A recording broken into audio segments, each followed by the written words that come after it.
Muito bem, amigos da TV Vazialegre.com, estamos de volta, né, aqui do nosso canal com mais uma live. Agora para conversarmos com o advogado Dr. César Gregório Júnior, né, que vai falar com a gente aqui sobre vários assuntos no nosso canal nessa tarde, para que a gente possa aprender um pouquinho mais sobre nossos direitos, né, e sobre nossos deveres, né, algumas questões que ele vem trazendo aí, que a gente vai sempre aprendendo cada dia mais. Tudo bom, Dr. César? Como vão as coisas? Tudo em paz?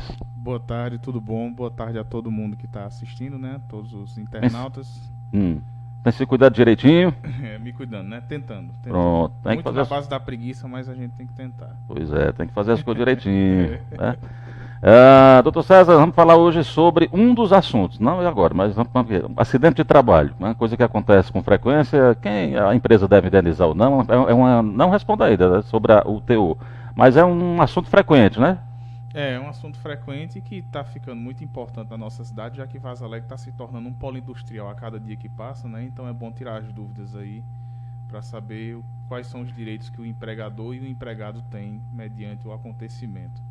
É porque, por exemplo, o que eu vejo de gente trabalhando sem, por exemplo, sem equipamento de trabalho, sem equipamento de segurança, né? Principalmente o pessoal da construção civil, a gente percebe muito isso, pessoal trabalhando nas alturas sem qualquer. E às vezes acontece. Tem gente, inclusive hoje, que caiu, o muro caiu por cima, né, caiu de andaime, enfim, que hoje está praticamente, como a gente diz, inutilizado, né, fora da área do mercado de trabalho, justamente por um acidente de trabalho. Também não sei o que é que deu a situação, se foi atrás dos direitos ou não, enfim. Mas é uma coisa que a gente percebe que às vezes acontece com alguma frequência, né? Esse descuido com a segurança no trabalho. É uma situação que pode gerar até um acidente grande, né? Uma sequela para o resto da vida e que pode ser resolvido de forma fácil, de início, né? Basta uma pequena prevenção. Pronto. Bom, mas vamos fazer o seguinte, vamos trocar esse microfone seu por esse, porque eu não sei se esse barulhinho, não tem nada não. Veja aí.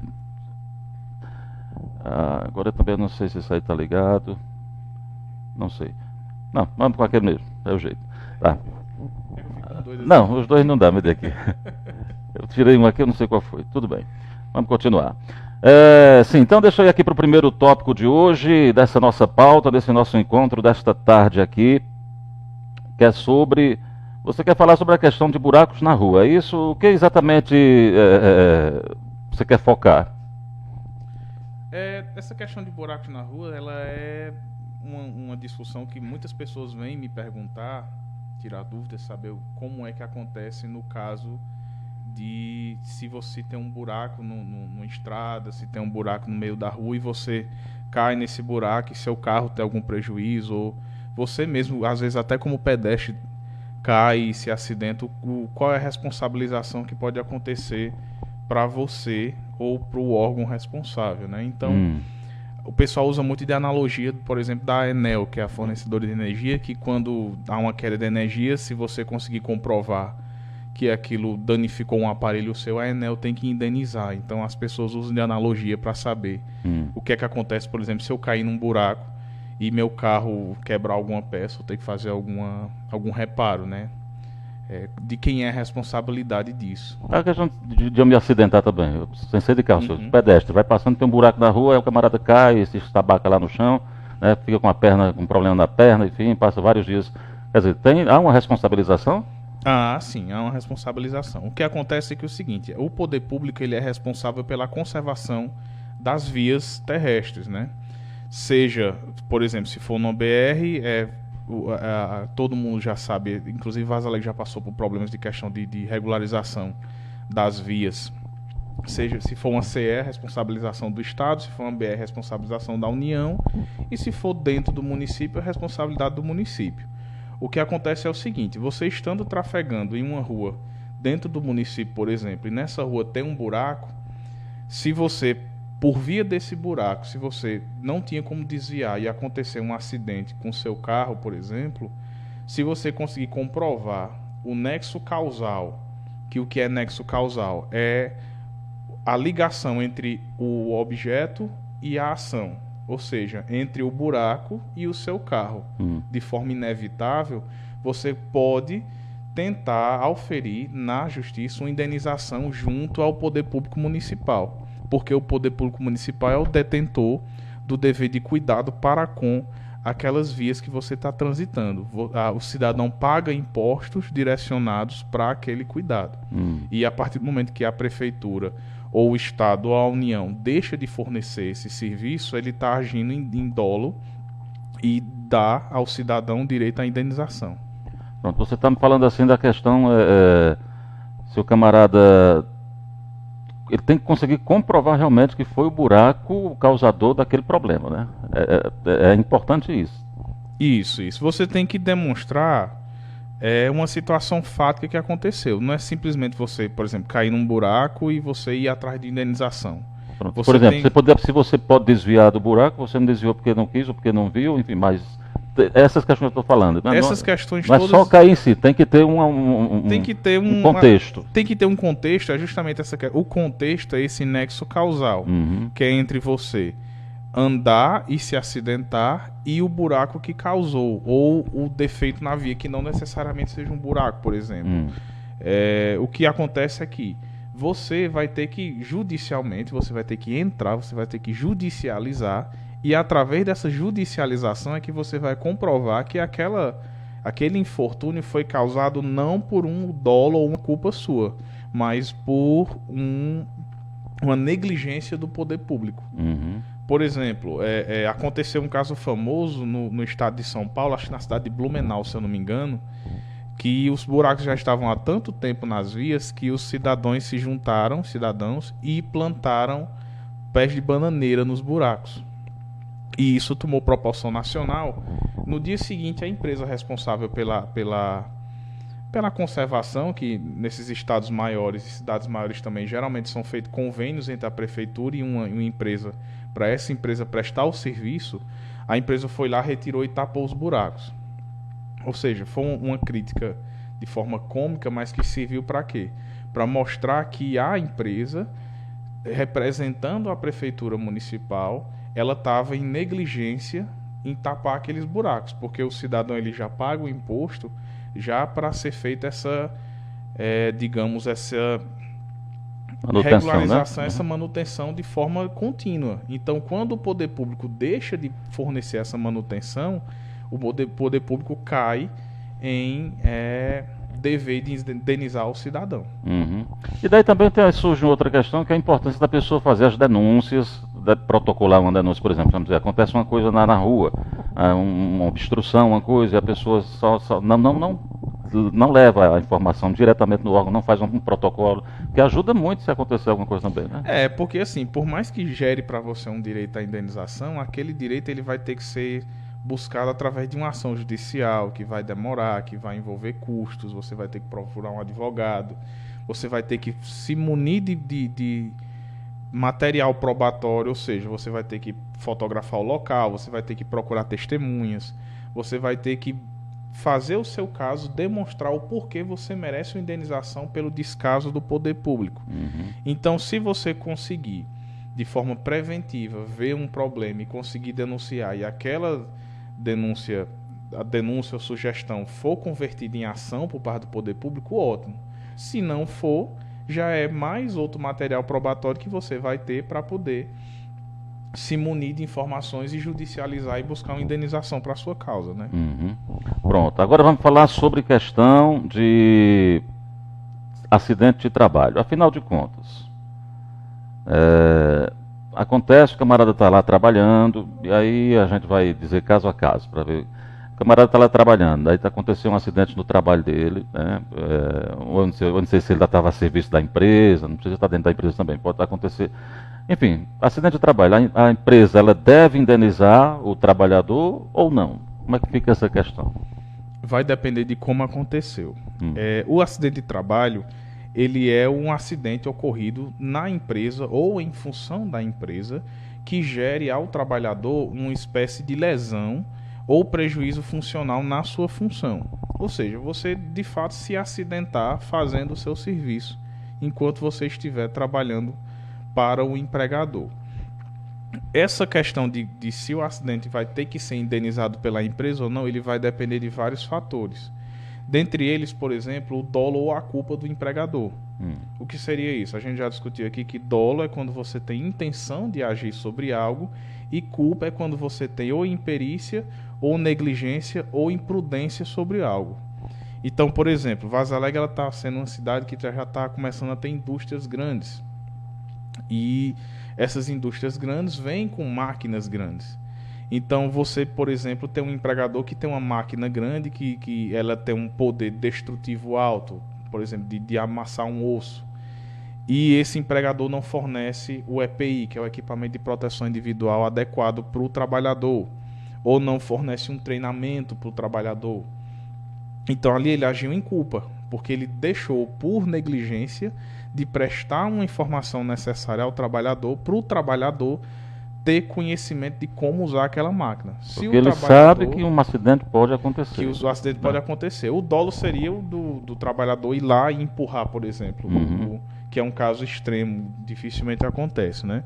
Acontece mais a questão da negligência, que seria justamente isso, você deixar de fornecer tanto informações ao trabalhador ou também a questão da máquina, você não prestar, por exemplo, uma manutenção constante, você não utilizar os manuais corretos através das normas regulamentadoras do direito do trabalho, do Ministério do Trabalho, que são emitidas, que existem várias normas regulamentadoras que você tem que obedecer quando você trabalha com peso, você trabalha com solda, quando você trabalha com ácido, com material quente. Existem várias normas que um industrial ele tem que se adequar, não só industriais, mas as empresas como um todo, né? Então, a partir do momento que existe esse nexo, esse vínculo de dolo ou culpa por parte do empregador, já cresce uma característica. A segunda característica seria o nexo causal, que é o que eu já falei anteriormente. É a ação entre o que aconteceu e o objeto que aconteceu. Então, por exemplo, se o cara acabou de trabalhar e está saindo de moto dele na empresa, bateu o ponto e saiu de moto. Se ele se acidentar 15 minutos depois que ele saiu da empresa, ali já não é considerado acidente de trabalho, porque ele já bateu o ponto dele e ali ele não está oficialmente mais sob hierarquia do empregador. Mas, se ele estiver, por exemplo, trabalhando, ele é motoqueiro na empresa, ele é motoboy na empresa, se a empresa não fornecer joelheira, se a empresa não fornecer a jaqueta adequada, capacete, uma moto que esteja sendo revisada, acompanhada, esse nexo causal entre a moto defeituosa ou a falta de equipamentos e ele sofrer um acidente e isso vinha a deixar sequelas, é um nexo causal entre a empresa ter que indenizar. Ou seja, cada caso vai ser um caso, vai ser analisado bem a fundo o que aconteceu de fato, para ver se a vítima teve alguma participação também no acidente, se ele provocou, porque ele pode ter provocado, né? Porque geralmente a gente tende a pensar o seguinte: se está a serviço da empresa ou se está trabalhando na empresa, é responsabilidade da empresa, não interessa. Geralmente a maioria das pessoas pensa assim, né? Mas aí, de fato, existe vamos dizer assim, o pessoal vai analisar uma investigação, às vezes interna, enfim, procurar saber direito o que aconteceu, se o camarada se foi acidental, se ele teve de alguma maneira alguma participação de provocar aquele acidente, porque muitas vezes acontece, a gente acha injusto, né, quando a pessoa não recebe alguma coisa da empresa, mas às vezes pode acontecer de ser uma coisa que a lei permite que não seja indenizado, né? É justamente para esse caso que vai ser usado a ação judicial trabalhista, que é o que vai ser comprovado, que vai ser debatido todas essas questões. Porque o direito à indenização ele já não surge automaticamente. O que surge automaticamente é o seguinte: aconteceu um acidente de trabalho, surge para o empregado o direito de receber um CAT, que é a comunicação de acidente de trabalho. Se o acidente envolver mais de 15 dias, ele tem direito a receber o seu salário através do INSS pelo tempo determinado pelo INSS, que seria o auxílio-doença, né? O auxílio dado pela Previdência, porque até 15 dias ele é pago pela empresa e após 15 dias ele é pago pelo INSS. O empregador ele vai ter que efetuar o depósito do FGTS todos os meses, mesmo ele estando sob licença de trabalho. E também ele vai ter estabilidade, que é o importante, que a gente debateu até semana passada, eu acho, a questão da estabilidade. Esse trabalhador que sofreu um acidente, ele vai ter estabilidade pelo período de 12 meses após ele retornar à empresa. Ou seja, ele não vai poder ser demitido sem justa causa até pelo período de um ano, a não ser que ele seja demitido por justa causa se ele cometer alguma coisa que gere justa causa. O que acontece? Você tem que entrar com a reclamação trabalhista. Nessa reclamação trabalhista, junto à Justiça do Trabalho, é que vai ser eleito um perito para analisar como foi o acidente, o empregado vai ser chamado a falar, testemunhar perante o juiz e aos advogados. O empregador vai também ser chamado a falar, e tudo isso através na audiência vai ser comprovado se o trabalhador tem direito ou não à indenização por acidente de trabalho. É forma até de comprovação se ele, por exemplo, se infelizmente ele ficar com uma doença laboral permanente, ou seja, naquele acidente ele ficar para sempre sem conseguir trabalhar normalmente, ele perder uma perna, ele perder um braço, ele perder mobilidade ou coisa parecida, essa audiência também vai servir até como fins de prova para ele continuar recebendo o auxílio doença dele através da aposentadoria por a doença de trabalho, né? É porque muitas vezes a gente acha assim, doutor César, quando acontece um acidente de trabalho, aí tem os primeiros socorros, a pessoa é levada para o hospital, e muitas vezes a família do empregado, né, diz o seguinte, mas fulano não deu nada, não ajudou em nada. Porque muitas vezes eu não sei se essa primeira parte é a questão de humanidade ou se a empresa tem obrigação de chegar junto. Porque geralmente a pessoa espera pelo menos pela questão da humanidade. Diz assim, não, a pessoa está numa situação difícil, então vamos ajudar a empresa, sei lá, fazer alguma doação de dinheiro para a pessoa enquanto está aquele momento mais complicado, enfim. E depois fica a família, às vezes, desamparada e fica dizendo, a empresa não ajudou em nada, não veio nem aqui, nesse primeiro momento. E o que a lei diz? A empresa tem a obrigação de ir lá e de prestar solidariedade à família, dar alguma ajuda? Vai depender, porque para a empresa ter a necessidade e a obrigação de fazer essa ajuda, tem que haver a comprovação de danos. 3 tipos de danos. Ou dano material, que seria ele ter perdido alguma coisa, de forma material, literalmente. Dano moral, que é o dano que atinge a pessoa no seu subjetivo, e o dano estético. Um desses 3 tem que ser atingido. O dano estético é você ficar literalmente desfigurado, ou você perder um dedo, coisa parecida. E precisa haver a comprovação desses danos. A forma mais rápida, que eu até já indiquei em alguns casos para pessoas que vieram conversar comigo para tirar dúvida sobre o que é que aconteceria, especialmente nessa questão de dano estético, é você procurar o Ministério do Trabalho. Lá no Ministério do Trabalho, que infelizmente aqui em Vaso Alegre não tem, mas o local mais perto é o Iguatu, lá eles vão lhe direcionar o que você deve fazer de forma imediata para você receber essa indenização. Ou eles vão contatar a empresa, por exemplo, para essa empresa prestar esclarecimentos administrativos, ou eles vão indicar para você, por exemplo, pedir um advogado, procurar um advogado e entrar com a reclamação trabalhista.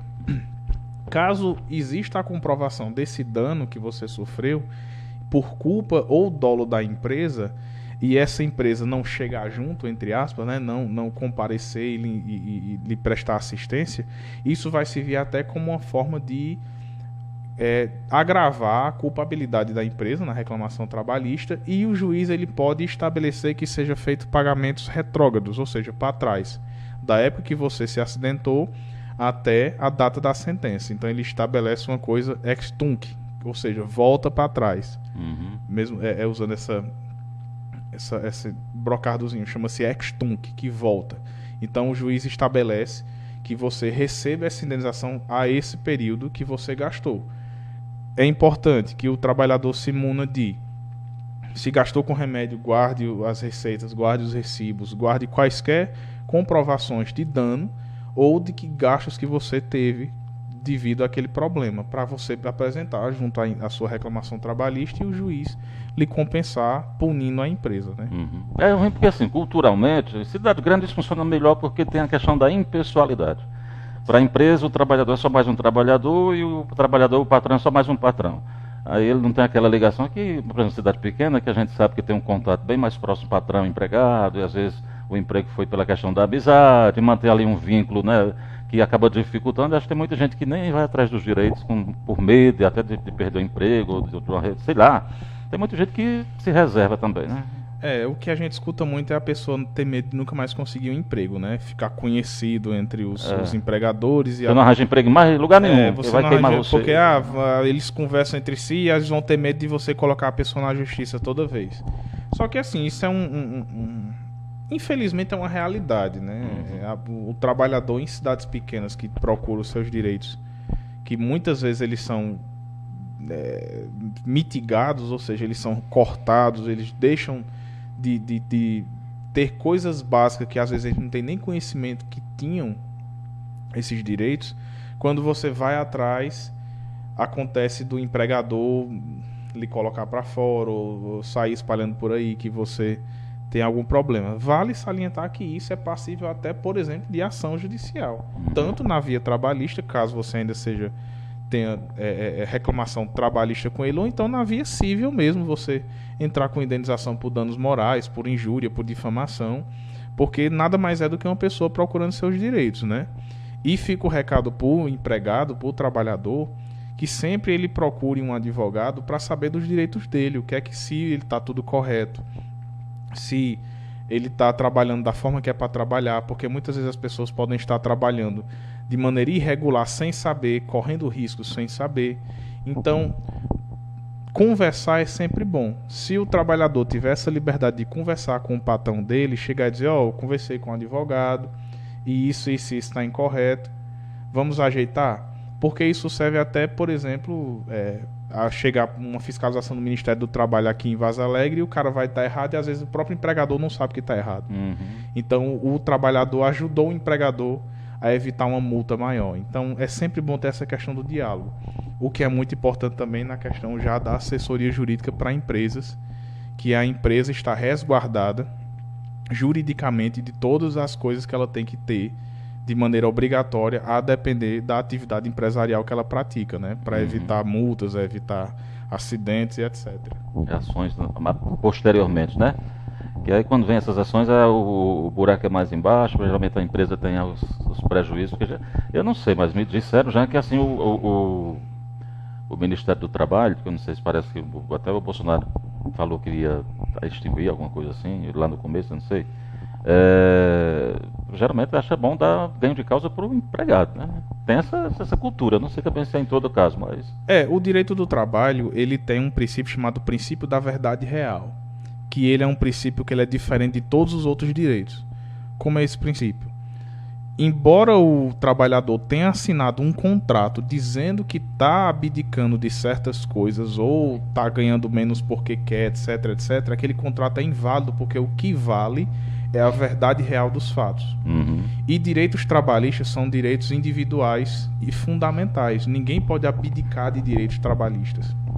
O ser humano, assim como o ser humano, por exemplo, não pode abdicar do direito à segurança, do direito à sociedade, direito à saúde, ele também não pode abdicar dos direitos trabalhistas. Então, chegar um empregador e dizer, não, assine aqui um contrato que para você dizer tal coisa. Se aquilo dali for para uma justiça do trabalho, facilmente é derrubado, porque o que vale é a verdade real dos fatos. Então, essa questão da justiça do trabalho, ela tem essa mitigação, ela tem esse aprofundamento para resguardar o direito do trabalhador, que nesse caso, entre trabalhador e empregador, o trabalhador é considerado a parte vulnerável.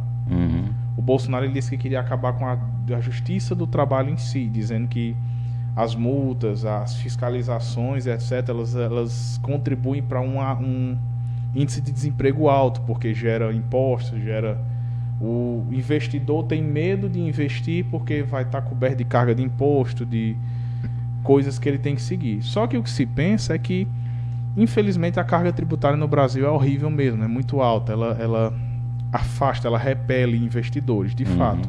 Só que também se pensa na saúde do trabalhador. Não adianta você ter uma empresa de sucesso vivendo sob um trabalho praticamente escravo, né? Onde é que está a qualidade de vida dos seus empregados? Então, a Justiça do Trabalho, ela pensa nisso.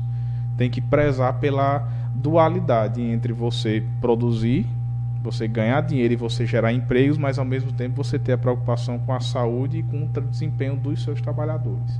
É porque a gente percebe que com a legislação bem forte que tem em relação a isso, e os sindicatos fiscalizam bastante, muitos sindicatos fiscalizam e tem essa problemática toda, né? Ou seja, muitas vezes as leis não são cumpridas, os direitos são desrespeitados. Imagine se não houvesse a lei, se não houvesse essa questão da fiscalização, né? O empregador, em sua maioria, ele quer o lucro, né? E, infelizmente, a grande maioria, eles pensam no lucro exacerbado, não importando o que eles têm que fazer. Então, tem que ter esse cabresto, para de vez em quando dar uma puxada, né? Pois é. Bom, vamos então para mais um tópico aqui na nossa a pauta de hoje. Publicidade e propaganda enganosa, pessoal. Nós tivemos um caso recente aí, que inclusive saiu hoje a notícia de que a Betina, aquela propaganda da Betina, todo o vídeo do YouTube que você acessava, ela aparecia, meu nome é Betina, tarará, eu consegui faturar 1 milhão com 1.000 e poucos reais, vou ensinar você a fazer isso, tarará, tarará, enfim. O pessoal foi lá e botou na justiça uma problemática, uma polêmica danada em relação a ela. E hoje a empresa Empíricos, que é a empresa que publicou o material, né, que foi responsável pelo material, é coisa de ação, né, acho que a Bolsa de Valores é alguma coisa assim. Parece que é ensinando as pessoas a investir na Bolsa de Valores, é alguma coisa assim. Né? Não estou bem por dentro não, mas eu imagino que seja isso. Eu vi ela dando uma entrevista lá no Danilo Gentili, mas eu não acompanhei tudo não, fui dormir. Porque eu não tenho dinheiro para investir na Bolsa. Não tenho dinheiro na Bolsa, quanto mais para investir na Bolsa. aí ficou a confusão assim. Propaganda enganosa, né, doutor César? Propaganda enganosa e publicidade e propaganda enganosa. É uma questão que, principalmente quem vende serviços e produtos tem que estar bem ligado, né? Naquilo que está colocando para o pessoal, para convencer o cliente a ir lá procurar, né? Propaganda enganosa, ele é um tendão de Aquiles de muitos vendedores aí, vendedores de grandes lojas por aí, né? Do que é que eles podem ou não veicular de informações através de propaganda sobre o produto deles, né? A propaganda ou publicidade enganosa, ela é a propaganda, está disposto no artigo 30 do 37 do Código do Consumidor, dizendo que é toda propaganda que veicule informações, objetos, quaisquer fontes de informação que sejam diferentes do que o consumidor vai receber como produto final. Então, você, por exemplo, você compra uma cafeteira que na propaganda dizia que essa cafeteira, além de, enquanto fazia café, assoviava. Se você for fazer ela não assoviar, ela é uma propaganda enganosa. O consumidor vai ter que ser indenizado e o PROCON e os órgãos de proteção ao consumidor com certeza vão punir essa empresa. Ou seja, para que serve isso? Para garantir ao consumidor que o que ele está vendo na propaganda é o que de fato ele vai receber no produto quando ele for comprar. Para não acontecer de você, numa propaganda, ver uma coisa linda e maravilhosa, ficar deslumbrado, investir dinheiro naquilo e quando você receber, ser uma coisa que não supera as expectativas. É mais ou menos como todo namoro, né? Eu passei por isso com uma operadora de celular. Ela ligou para mim, o pessoal da ligou e ofereceu acesso a vídeo, acesso a revista, acesso a revistas, a jornais. Era um monte de coisa lá, sabe? Que eu não pagaria. Só pagaria o planozinho das ligações. E ainda me mandaria um chip extra para eu presentear quem eu quisesse, da operadora e tudo mais. Tudo dentro desse plano. O chip nunca chegou. Até hoje. Não sei quem é que está usando esse chip por aí. Né? E aí, quando eu vi a fatura, que chegou a fatura com o planozinho lá embaixo tinha, pequenininho, mas tinha R$10 das revistas, R$10 dos vídeos, né? E R$10 eram uns 30 a 40 reais, né? Ou seja, foi propaganda enganosa. Mas também eu não paguei. Acho que ainda hoje meu nome está lá na dívida. Eu digo, eu não pago não. Liguei de volta, perguntei pelo chip, disseram que iam mandar. Nunca chegou esse chip, eu digo, eu também não pago mais não. Aí pronto, ainda hoje está lá a dívida. Eles mandam uma cobrança de vez em quando. Eu digo, deixa aí, um dia a gente se acerta.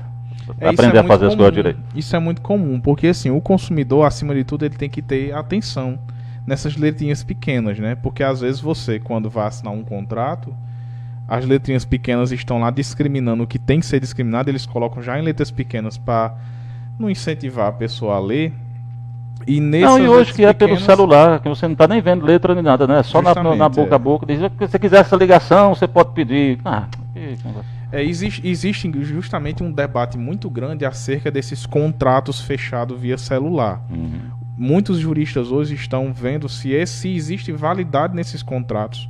Porque qual é o principal princípio de um contrato? É a paridade entre partes. O que é paridade? É você estar de igual para igual com aquela parte. A não ser no caso de contratos de adesão, que seria esse caso. O contrato de adesão é aquele contrato que já existe e você adere sem ter direito a modificar cláusula alguma. Só que para existir essa paridade entre as partes, você tem que ter o direito ao conteúdo do contrato. Ninguém é obrigado a assinar um contrato sem saber o conteúdo dele. Fica até o meu aviso aí, que é uma coisa que todos os meus amigos sabem que eu encho muito o saco disso, é que nunca assinem um contrato sem ler. Eu fico doente quando eu vejo que a pessoa diz que assinou um contrato sem ler. Que um contrato é uma lei entre as partes. Quando você assina um contrato, você se submete aos termos que estão no contrato. Mas aqui em Vaza Alegre é uma prática, principalmente para quem compra em crediário. Ninguém lê contrato. Pois A loja já tem um o contrato, pecado as enorme. lojas já tem o contrato assim pronto ali. Eu mesmo já fiz muito isso. Nunca li um contrato. Já comprei bastante e compro. Mas nunca li um contrato do que tem lá dizendo ali, não. Eu confio na idoneidade da loja, né? Também não sei se um dia ela vai me lascar lá. Não confie. Leiam os contratos. Se você tiver preguiça de ler, leve para um advogado, leve para alguém que tenha menos preguiça. Mas não leia contrato sem ler. Porque naquele contrato ele vai ficar exposto a todas as condições do que você está contratando ou se submetendo. Muitas vezes, por exemplo, o camarada atrasa a prestação, aí cobra tantos por cento de juros por dia, o camarada vai, oxente, eu não sabia que cobrava não. Aí não, tá no contrato, mas você nunca não leu, né? Ou então, por exemplo, pode acontecer de contratos que se você atrasar 2 prestações, a pessoa vai ter direito de retomar aquele bem que você comprou. Aí chega lá, os caras vão pegar a mesa que você comprou lá e você, oxente, vamos levar por quê? Tá no contrato. Então, assim, é importante que você tenha esse acompanhamento do contrato, porque a publicidade falsa, ela não só gera de forma ativa, ou seja, falando que tem certas coisas e não ter. Ela também acontece de forma passiva, que é deixando de informar certas coisas. Então, eu vendo uma batedeira, só que lá na publicidade não diz que, por exemplo, se eu bater mais de 15 minutos nela, ela sobrecarrega. Então, ela tem que ter esse acompanhamento, você tem que ter.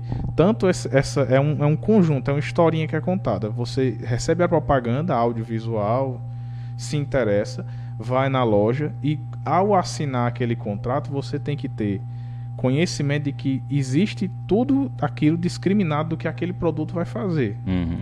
Da mesma forma também que existe uma prática muito comum nessas grandes lojas, especialmente em cidade pequena, eles fazem muito isso. Você compra, assina o contrato sem nem saber que é contrato, e quando você faz o pagamento total, eles não lhe dão o contrato, porque eles têm a obrigação de lhe dar o contrato junto com o termo de quitação, dizendo que você pagou a integralidade daquele objeto. Então você, por exemplo, você paga a última prestação, exija do local onde você comprou o termo de quitação junto com o contrato, porque aquele dali é um documento seu. Como a gente pega a promissória, né? Pagou a promissória, pega a promissória. Pega o contrato também, me dê aqui. Pega o contrato, vem aqui, me dê o contrato porque eu paguei.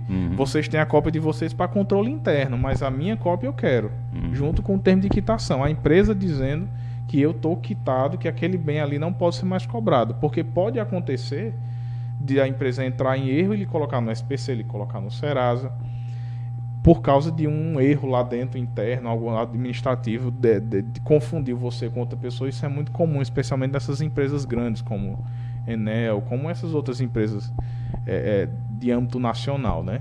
O pessoal reclama muito da internet, né? Que você compra um plano e o plano não chega, o pessoal diz, aí vai para a internet, lá para Facebook, todos aí, essa empresa não está servindo para nada, a gente bota aqui 200 mega, não chega nem 2 mega, estou vendo aqui tudo.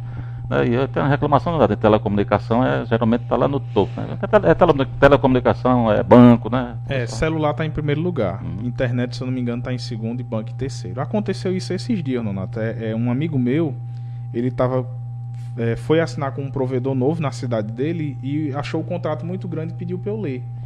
Eles ofereceram um plano de internet de velocidade bem superior à que ele tinha, pagando menos. Aí ele achou muito bom para ser verdade. Pediu para eu ler o contrato. Quando eu fui ler o contrato, tinha uma cláusula específica que dizia que o plano de internet ele tinha um limite. Quando ele atingisse um tráfego de 8 GB, se eu não me engano, aquele plano ia cair e só ia ter direito à velocidade de navegação de 10%. Ou seja, ele tinha 8 GB de internet super veloz. Quando chegasse nesses 8 GB... né? 8 GB hoje em dia na internet 2 dias você assistindo vídeo no YouTube, por exemplo. A velocidade de conexão dele ia cair drasticamente. E ele já ia assinar o contrato. E isso, quando ele fosse reclamar, ia estar aqui, não, mas você assinou o contrato, dizendo que isso pode. Da mesma forma que também existem contratos de internet que isso é uma coisa permitida pela Anatel. Particularmente eu acho um absurdo.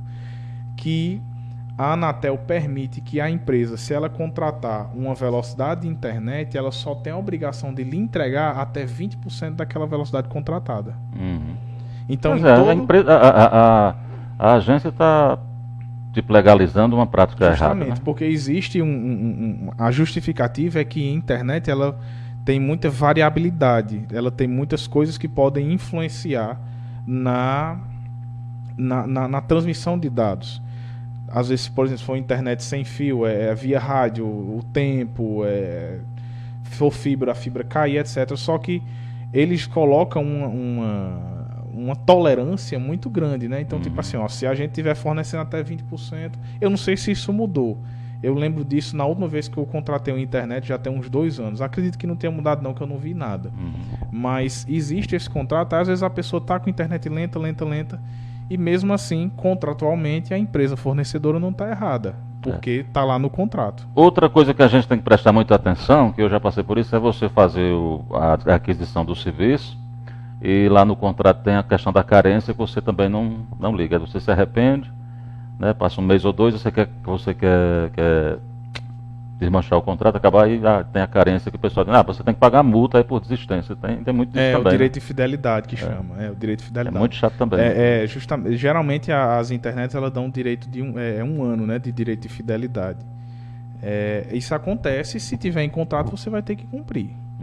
Entendeu? O que aconteceu nesse caso Betina, que é o que a gente ia discutir, é que a Betina, quando ela falou que ela investiu 1.500 e poucos reais na bolsa e recebeu, depois de anos, um valor, não sei quantos milhões lá que ela disse, quando ela pedia para você clicar no site para ver como foi que ela fez, a partir dali, nesse pedido já era um contrato. Quando você clica no site, você já teve um contrato com a empresa. E a publicidade, ela deve ser livre de contratos. É o que diz o artigo 30 do Código de Defesa do Consumidor. Ou seja, quando eu faço uma propaganda de algo, eu não posso vincular o consumidor a nada. Obrigatoriamente. Obrigatoriamente. Tipo assim, você venha, senão você não vai ter direito a qualquer determinada coisa, entendeu? Você não pode vincular o consumidor a nada. Então, no momento que a Betina dizia que você tinha que sair de onde você estava para ir para um site e se cadastrar para aprender o que ela fez, aquilo ali gerou um contrato. E é por base nesse contrato que foi gerado que o PROCON e a Comissão de Valores Mobiliários também está analisando, porque a propaganda era sobre fundos de pensão, que era um tipo de investimento na bolsa, que quando ela dizia que venha aprender comigo o que eu fiz, ela não necessariamente vai ensinar a fórmula do sucesso. Ela pode até dizer o que ela fez. Só que o mercado de ações, ele é muito líquido. Ele varia muito dia a dia. Ou seja, então, não é uma garantia do que ela estava dizendo. Não é uma garantia. Por mais que você siga mais você siga exatamente os passos que ela fez, não necessariamente você vai chegar àquele valor que ela chegou. Então, não ou a outro valor, né? Também ou a outro valor, você pode chegar talvez num valor inferior, por exemplo. Mas se ela na propaganda disser, siga o que eu disse que você vai chegar exatamente o que eu cheguei, aí já é outra posição maior, porque ela não pode controlar esse fluxo da bolsa de valores, se você vai conseguir chegar ou não. Então, é por causa disso que a Comissão de Valores Mobiliários está aplicando penalização para a empresa vinculada à propaganda dela, e o PROCON, como você disse, a notícia hoje, o PROCON já aplicou uma multa administrativa justamente por essa questão da vinculação contratual que existe entre a propaganda e entre a proposta que eles dão. Procon de São Paulo, se eu não me engano, aplicou essa multa para Betina. Para Betina não, para a empresa Pra que usou a empresa, Betina, né? A Betina não tem nada a ver com a história. A Betina é contratada de uma empresa e foi falar lá e tudo. Quer dizer, também não sei se ela tem alguma coisa. Mas a internet já vasculhou a vida da coitada todinha, ela já pagou porque devassaram a vida dela lá, né? Foram atrás de Ela tudo no dá a mundo, vida dela. expuseram, enfim. Tudo. Que é um preço muito alto também no mundo de hoje, que as pessoas pagam, né? Mas ela, obviamente, devia estar consciente do contrato dela, que quando ela se expusesse dessa forma, o pessoal também ia cair em cima, né? Com certeza, com certeza. A Empíricos, a empresa que fez essa propaganda, eu estava ouvindo um podcast de negócios que eu gosto de ouvir quando eu estou fazendo meus exercícios no dia a dia. Essa Empíricos, ela é muito conhecida por ter justamente essas propagandas mais no limite do correto, por assim dizer. Tipo, o tipo de propaganda que a internet prefere. É tanto, por exemplo, a Betina ficou famosa nacionalmente, talvez mundialmente, virou motivo de chacota, mas estava na boca de todo mundo. E foi rápido, eu acho que ela disse, se eu não me engano, ela disse que foi na quinta, na sexta, no sábado já estava. Mas também era todo o vídeo do Facebook, do YouTube que você fosse assistir, ela aparecia.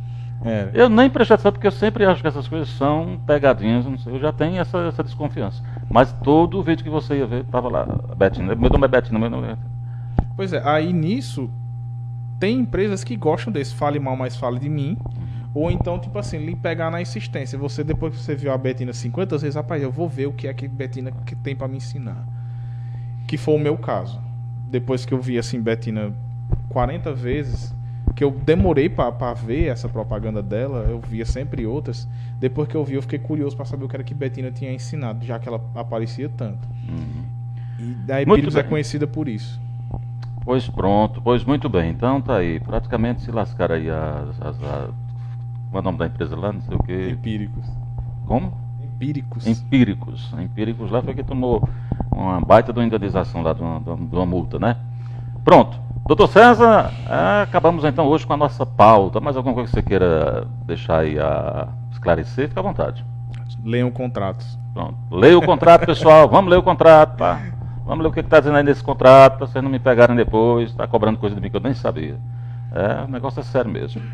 Pronto, doutor César, obrigado pelos esclarecimentos aí, muito obrigado aí pela aula de direito que você nos dá em relação às leis e tudo mais. E semana que vem será que a gente está de volta aqui ou não? Estamos de volta. Vai dar certo. Se Deus quiser. Obrigado, boa metade da semana para você aí, viu? E a gente se vê por aí, se Deus quiser. A gente se vê, até mais pessoal que está assistindo, até mais. Tchau, pessoal, um abraço grande, tudo de bom, e a gente se vê por aí.